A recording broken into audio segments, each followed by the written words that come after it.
Hello everyone, Mr. Sorgan here, and welcome back to Fire Emblem Warriors 3 Hopes.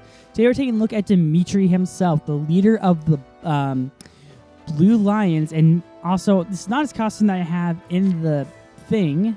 This is, and it's so much better. Oh my god, I love this armor. I think it's one of the best designed, just the front of it, but we're going to talk about Dimitri. I mean, man, I could just spend hours looking at this costume. It's so awesome. But let's get to the gameplay showcase, shall we? So I cannot get support for Dimitri in this one because,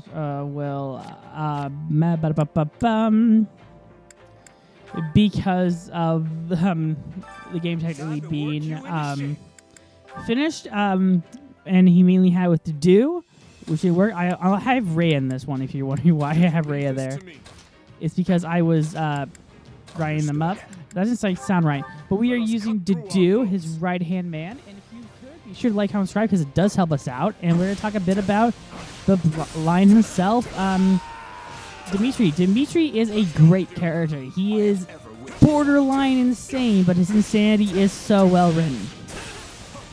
I didn't like it, Dimitri amongst my initial run of Fire Emblem Warriors. Not Fire Emblem Warriors, Fire Emblem 3 Houses, just because he was kind of this staccato leader who was just like, I'm going to war with Edelgard. He definitely has a connection with Edelgard. Edelgard is definitely the character he's most connected with, aside from Dedu.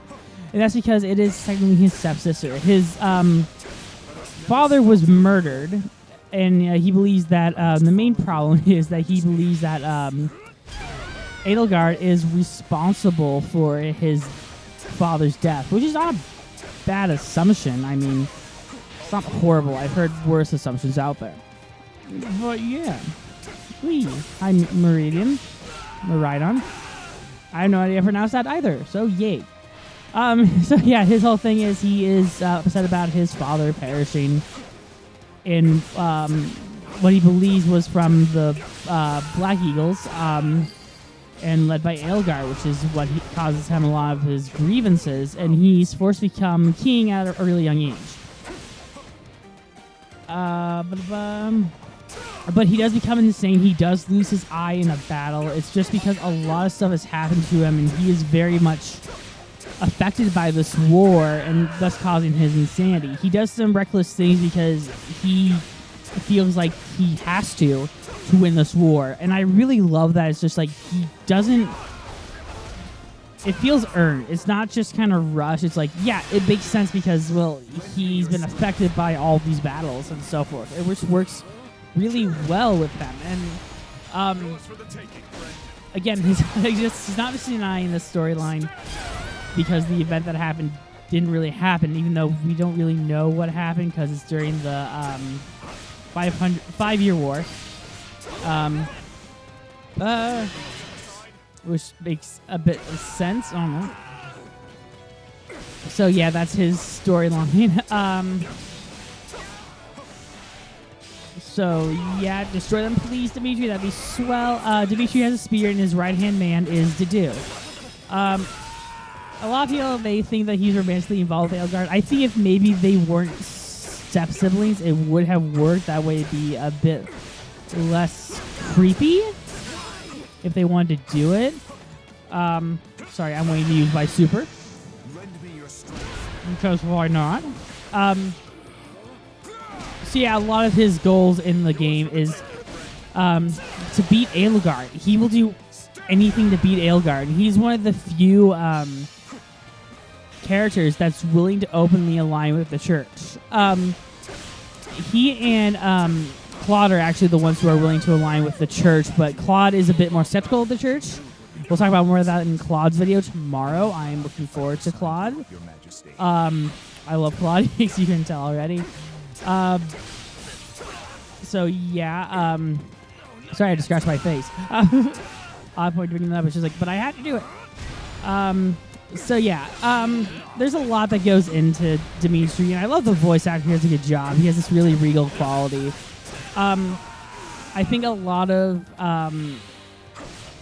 things that kind of brings up the Three Kingdoms. I think this is a good point, because I was explaining to my family, and they're like, oh, well, what's the three houses? And like, well, they're basically three different forms of democracy. One's monarchy, One's dictatorship, and the last one is not diplomacy. Is it diplomacy? Democracy. I think that's fair. Dimitri is definitely the monarchy, where Edelgard is. Well, Dimitri could be dictatorship, but Edelgard is very much a dictator, because she really has a political gain, something politically to gain from all of the battles.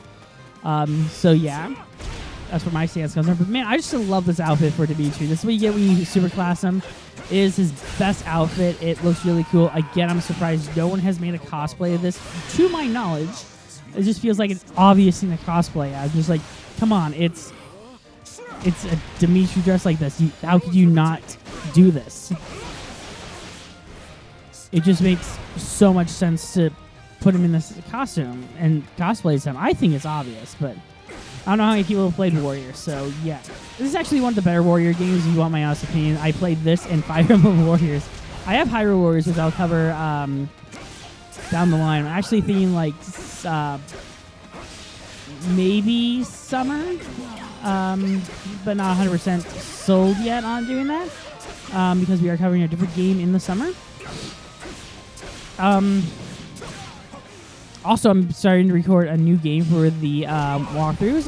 It's a Mario game. I like covering Mario games in the middle of ours because I just think it's a good place to do it, because it's just a fun game and just a fun experience to play a Mario game around that time. So yeah, also comes down to if there's new releases like Speedstorm. If Speedstorm came out, I would definitely cover Disney Speedstorm. I'm a sucker for Disney games. That's one I'd definitely be like, yeah, I would do it. I'll take that and X Move Go. It's definitely one of those where I'm just like, yeah, I'll cover Speedstorm when Speedstorm comes out.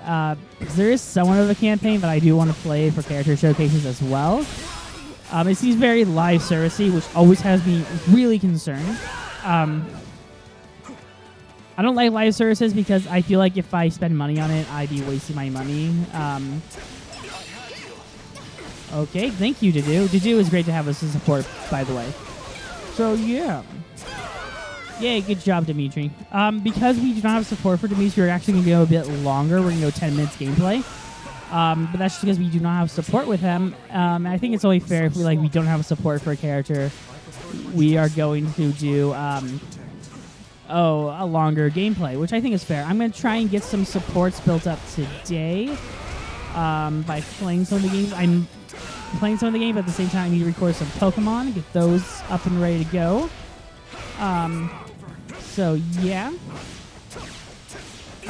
this weekend's gonna be the plan for that. I'm just gonna finish up some work rather quickly, and I'm like, hey, I'm going to record some Pokemon. I'm gonna record some Pokemon later this afternoon, so I'm looking forward to that. Just so you know, I'm working on things for the channel, not like I am just mind time. So I like to make this maybe a bit more clear about what's going on. I'm actually going to try and get some footage for Crisis Core Final Fantasy VII, but it won't be till after this game. So yeah, we will not be covering, especially with Pokemon 2. I like to keep focus on one of the games, so it's not like we're having too much content. But after Fire Emblem Warriors, we're gonna cover some Pokemon side of things. Crisis Core Final Fantasy Reading. I'm gonna try and get all the DMVs. That's really hard to do. But I know where one of them is, and there's not really a chapter select. So it's really seems really odd to me, but okay, because one of them you can only get in one of the chapters. So yeah, I don't want to get hit by you. But yeah, that's my thought process. I've not gotten engaged yet. I've heard okay things about it. I'm really looking forward to Season Pass because Dimitri, Edelgard, and Claude are gonna be part of it. I mainly want to use Claude because Claude is awesome, but I'll talk about it in the Claude episode because Claude is awesome. Hey. Hi, Monk. How are you? Yeah, you do not. Take that. Okay. To fight beside you, Your Majesty. Oh, thank you, Dedue. Dedue is such a great person. He really is. He is the wind beneath my wings. He really is a great unit, and I'm glad that he and Dimitri have such this great relationship. So yeah. Yeah, next is going to be Claude. I really wanted to support Claude because I think Claude has one of the best personalities of any of the characters in the game. And then from that, we will start our run through the Golden Deers roster, which is a fun roster to cover. We have units like Lorenz, who I initially hated at first, but I love his gameplay. Ignat, Honey Badger, which is Raphael. You have such great characters in that one that I'm really looking forward to talking about and playing a bit more of. So, yeah. This game is also distractingly fun, which I really enjoy. X move, go! Whee! Okay, come on. Come after me, buddy. Come on. Lend me your strength. So we are going to do one more minute in this part. I know you're like, yay! But it's just like, I'm giving you a grasp on the time. So, yeah. Okay, I'm just gonna get some of these. There we go. What else has been happening? Things, life, regular stuff, you know. So yeah, got the dog. We're waiting to name it because we need consensus from the families. But yeah. Or maybe I just forgot what his name was, which is odd. I just called it the puppy. Yours for the taking, friend. Boom. Okay, and so with that, we're actually going to end our gameplays with Dimitri. It was really fun to talk about this deranged prince. He is such a great character, and I felt like I just scratched the surface, but it's just like I'm really looking forward to Claude tomorrow. Claude is going to be fun to talk about and show gameplay for. I personally cannot wait. So yeah, with that, we are going to end the part here. Be sure to like, comment, subscribe because it does help us out in the grand scheme of YouTube. Until then, like, comment, subscribe, and we'll see you guys next time. We take a look at Claude von Iger. Till then, see you guys then. Bye-bye.